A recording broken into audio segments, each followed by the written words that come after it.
साहेबांच्या प्लॉटमध्ये आलेला असताना या ठिकाणी एक जर प्रयोग पाहिला तर आज हे संपूर्ण हा जो ऊस दिसतोय हा बाहेरील जर कोणी जरी पाहिला तर आपल्याला लागण आहे असे वाटते, पण शितोळे साहेबच या ऊसाविषयी आणि आपल्या आरडी तंत्रज्ञानाचे प्रोडक्ट त्याबरोबर रायझर आणि स्वतः साहेबांच्याकडे जास्त मासळी खत याचा वापरच नुसतं याच्यामध्ये झालेला अशी यांनी कल्पना दिली.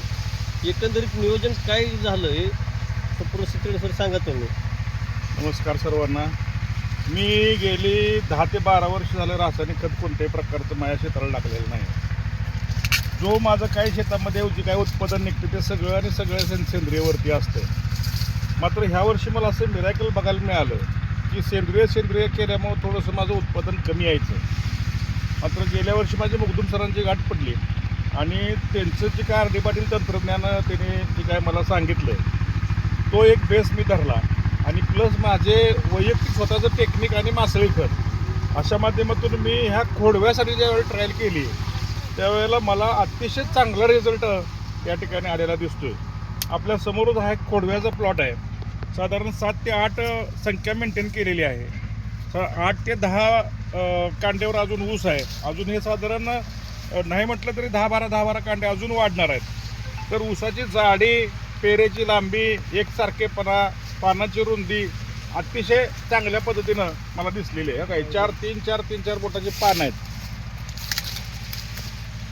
4 बोट पूर्ण बसतो त्याच्यामध्ये. हां, मग एकंदरीत ज्यावेळी आपण रायझर मासळी खताचा वापर झाला त्यानंतर ऑलराऊंडर नायट्रो पॉवर यांची एकत्र फवारणी घेतल्यानंतर रिझल्ट कसा वाटला आपल्याला? ऑलराऊंडर नायट्रोजन ज्या वेळेला फवारणी घेतली ॲक्च्युली काय झालं की मी फवारणी घ्यायच्या अगोदर माझी उगवण क्षमताच फार कमी झाली होती आणि भूमी पॉवर जी आपण आळवणी सोडली त्याच्यानंतर सगळं जर्मिनेशन सगळं चांगलं झालं. फुटवा चांगला झाला. आणि खऱ्या अर्थानं ज्या वेळेला मी नायट्रो आणि ऑलराऊंडरची फवारणी घेतली त्यावेळेला खरा प्लॉटने पिकअप एकदम जबरदस्त पिकअप घेतला. एकंदरीत बाहेरील लोक पाहतात ते म्हणतात ही लागण असेल, पण ऍक्च्युली आपला हा खोडवा आहे. 2 दिवसामध्ये आपण 2 सरीतला पाला 1 सरीमध्ये काढल्यानंतर जो एक देखना प्लॉट दिसेल बाहेरून कुणी जरी पाहिलं तर तो लागण आहे असंच. मग शितोळे साहेब मला एकच तुमच्याकडून विचारपूस करून घ्यायची आहे की आपलं आरडी तंत्रज्ञान आहे ते प्रोडक्ट असू दे किंवा मार्गदर्शन असू दे ते खरोखर शेतकऱ्यांच्या दृष्टीने योग्य आहे का सांगा. नाही, कसं आहे सगळ्यात महत्वाचं दर कमी आहे, खर्च कमी आहे. सरासरी शेतकरी एकरी 20,000 खतासाठी खर्च करतो.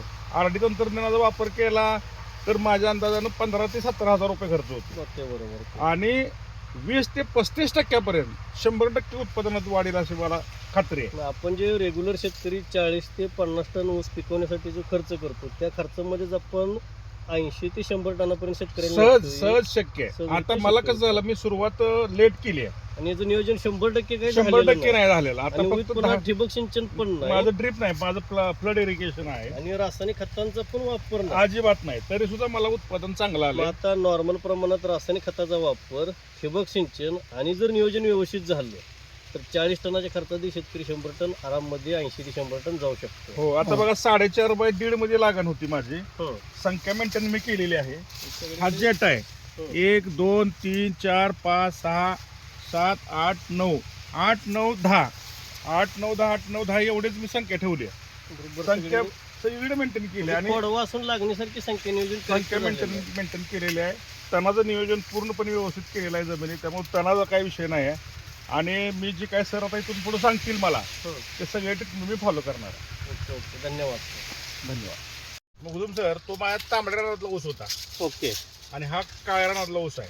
दोन्हीचा जर फरक बघितला तर हे काळ्या रानाची माती आहे तिकडे घट्ट होती पूर्वी. आता बघा ही हात घालल तितका हात खाली जातो. म्हणजे आपल्या भूमी पॉवरचा रायझर आपल्या मासळीचा वापर झाला पूर्ण अशी चहापत्ती सारखी आहे आणि ह्या मुळ्या अशा वरच्यावर दिसत बघा. पूर्ण चहापत्ती सारखी माती तयार होते. एकंदरीत जर आपल्या आरडी तंत्रज्ञानाचा जर वापर केला आपण तर निश्चित शेतकरी विक्रमी उत्पादनापर्यंत जाऊ शकेल असं वाटतं. 100%. कारण आता ह्या प्लॉटचं पाला काढणी झालेलं नाही. ज्यावेळी पाला काढणी होईल त्यावेळेला ही पेरं वगैरे आज प्रत्येक गोष्ट जेवढी अतिशय चांगली दिसते की नाही संपूर्ण प्लॉट आपल्याला बघता येईल. कारण शेतकरी बांधवांना एकच विनंती आहे की पाला काढणी आज ह्या व्हिडिओच्या माध्यमातून मला करायचं नियोजन का सांगायचं आहे तर ज्यावेळी आपण पाला काढणी करतो त्यावेळेला कमीत कमी प्रत्येक गड्ड्यामधून 1 ते 2 वॉटर शूट निघत असतो आणि 10 ते 15 टनाची 1 एकरमधून पाला काढल्यानंतर वाढ होते. सूर्यप्रकाश, हवा स्वच्छ खेळल्यामुळे ऊस पक्व व मजबूत होतो. त्यामुळे पाला काढणी ही प्रत्येक शेतकरी बांधवांनी करावी.